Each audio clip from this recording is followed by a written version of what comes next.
Olá, pessoal. Então vamos dar sequência aqui ao estudo dos movimentos de massa.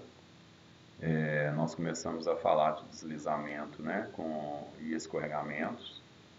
Então, qual que é a diferença desse rotacional para o translacional, né? O rotacional, nós vamos ver nitidamente, ele vai acontecer isso aqui, ó, tá? O material, ou seja, ele desliza, mas ele rodou, como eu mostrei no outro slide, daqui a pouco eu mostro para vocês de novo, fazendo com a minha mão aqui. Mas, ou seja, ele rodou lá atrás e estufou a estrada aqui, ó, tá? Então, vocês vejam que esse é um prejuízo, né, bem grande aí, porque você tem a perda, né, da estrada, tá? É o que eu havia feito no final do outro vídeo, ele faz esse movimento de ruptura, né? Então, ou seja, a estrada está aqui, nessa mão aqui, e aqui é o talude.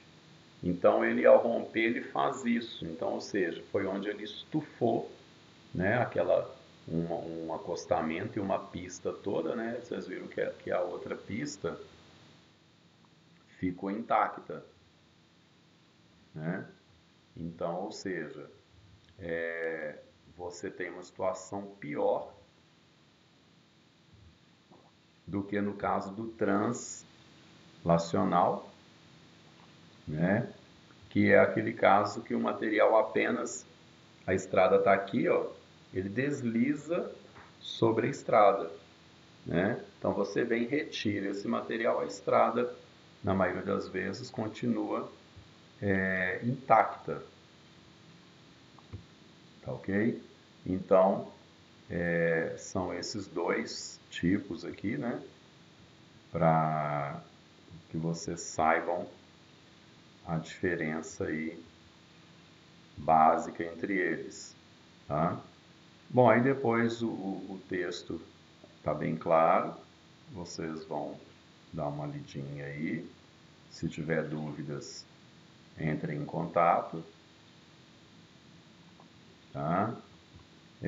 Aqui então eu trago um deslizamento, né, numa mina de cobre nos Estados Unidos, tá?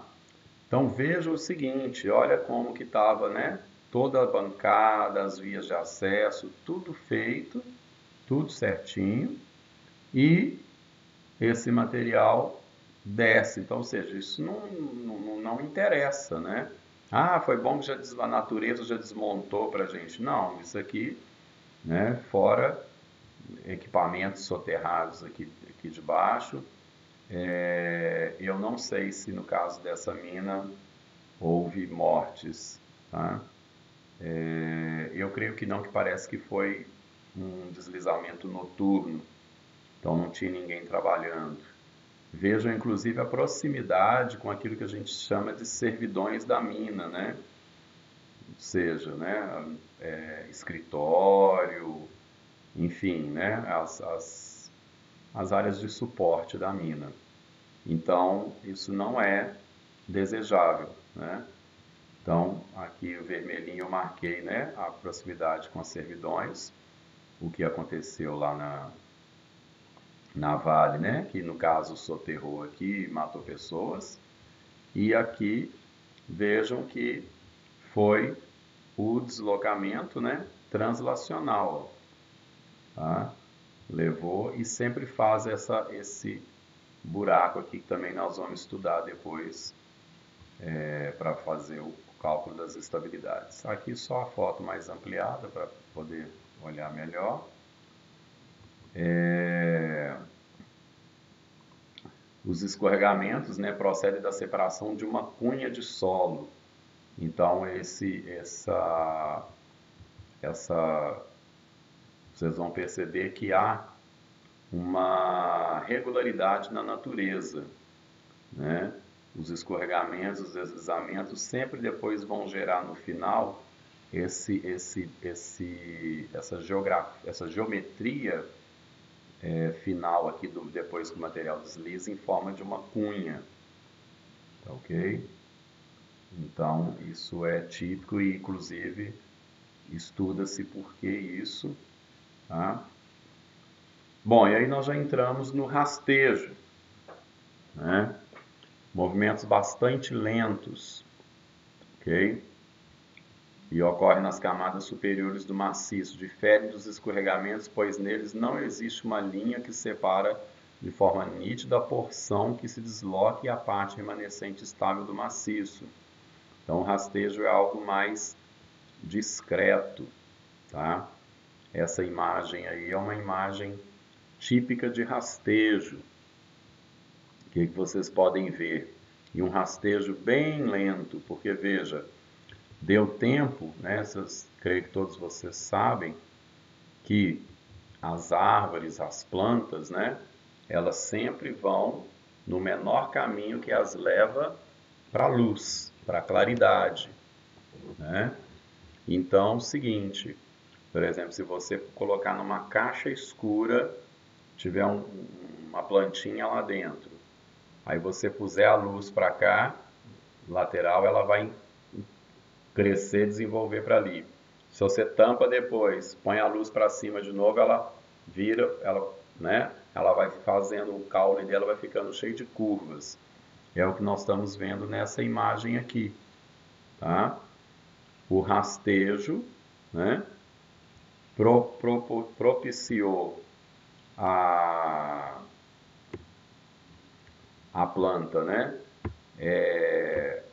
desviar, né, desviou da luz, tá? Então o que que ela fez? Ela teve tempo de ir atrás da luz. Então vocês vejam essa curva, né? Essa curva aqui do caule da árvore, vejo que é uma árvore até bem grossa, então, ou seja, ela teve tempo, né? Na medida que ela foi desenvolvendo, foi tendo o rastejo e ela foi curvando para ir atrás, né, da luz, tá? O caminho mais curto que a levava aí para a iluminação, né?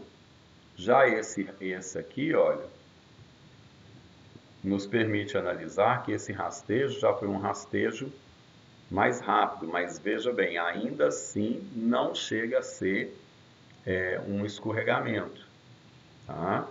Ou seja, tem árvore aqui que inclinou um pouco o caule, mas tem árvores que estão inclinadas de acordo com a cerca, né?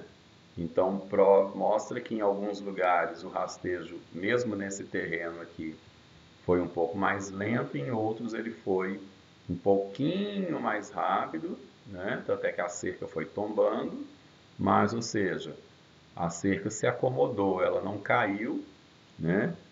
E as árvores ainda não curvaram tanto para vencer a direção do rastejo, né? Então, ele é um rastejo recente,